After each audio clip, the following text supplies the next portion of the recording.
বিশ্বে এমন একটি দেশ আছে যার এক বা দুইটি না, পুরো 3টি রাজধানী শহর। শুনতে অবাক লাগলেও এটা একেবারেই সত্যি। দেশটির নাম দক্ষিণ আফ্রিকা। হ্যাঁ, দক্ষিণ আফ্রিকা এমন একটি দেশ যার আনুষ্ঠানিকভাবে 3টি রাজধানী শহর রয়েছে।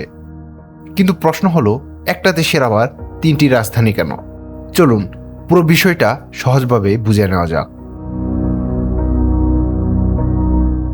আমরা সাধারণত জানি প্রতিটি দেশের একটি করে রাজধানী থাকে, কিন্তু ইতিহাসের এক পর্যায়ে কিছু দেশ ভিন্ন পথ বেছে নিয়েছিল।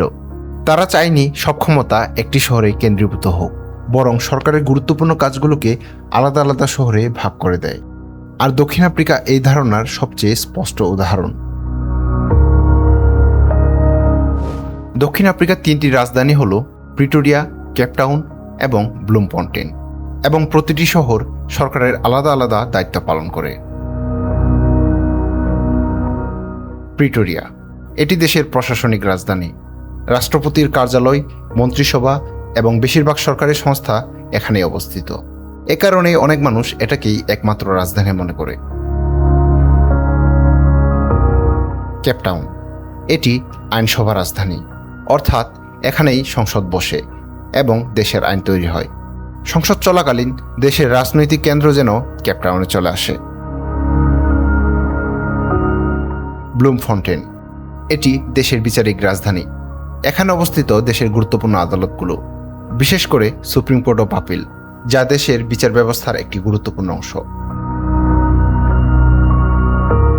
এখন প্রশ্ন হলো, এমন ব্যবস্থা কেন?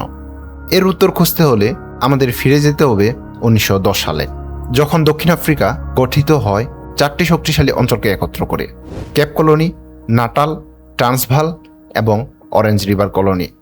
প্রত্যেক অঞ্চলই চেয়েছিল রাজধানী তাদের এলাকায় হোক।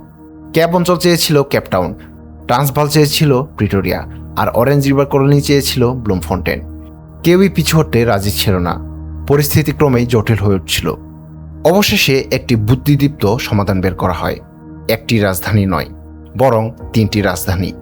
এর ফলে ক্ষমতা 3টি শহরের মধ্যে ভাগ হয়ে যায় এবং কোনো একক অঞ্চল প্রভাব বিস্তার করতে পারেনি।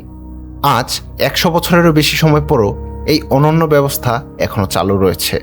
যেখানে বেশিরভাগ দেশ একটি রাজধানী নিয়েই চিন্তিত, সেখানে দক্ষিণ আফ্রিকা পরিচালিত হচ্ছে 3টি রাজধানী নিয়ে। তবে মজার বিষয় হলো, দক্ষিণ আফ্রিকায় একমাত্র নয়, বিশ্বে আরও কিছু দেশ আছে যেখানে একাধিক রাজধানী ধারণা দেখা যায়। যেমন নেদারল্যান্ডস, যেখানে আমস্টারডাম হলো সাংবিধানিক রাজধানী, কিন্তু সরকারের কার্যক্রম চলে দ্য হ্যাগ শহর থেকে।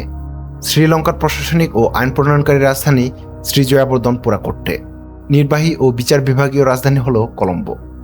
আবার বলিভিয়া, যেখানে সুক্রে হলো সাংবিধানিক রাজধানী আর লাপাজ হলো প্রশাসনিক কেন্দ্র। এমনকি মালয়েশিয়াতেও কুয়ালালামপুর রাজধানী হলেও প্রশাসনিক কার্যক্রম অনেকটাই সরিয়ে নেওয়া হয়েছে পুত্রাজায়াতে। দক্ষিণ কোরিয়ার সাংবিধানিক ও প্রশাসনিক রাজধানী সিউল হলেও 2012 সাল থেকে প্রধান সরকারি দপ্তরগুলো সিউল থেকে 120 কিলোমিটার দক্ষিণে সেজং সিটিতে স্থানান্তরিত শুরু করা হয়েছে, যার ফলে সেজংকে বর্তমানে একটি প্রশাসনিক রাজধানী বা ভিন্ন প্রশাসনিক শহর হিসেবেও গণ্য করা হয়। এছাড়াও American Samoa, Benin, Burundi, Eswatini, Honduras, Ivory Coast, Philippines, পশ্চিম সাহারা ও ইয়েমেনেও রয়েছে একাধিক রাজধানী।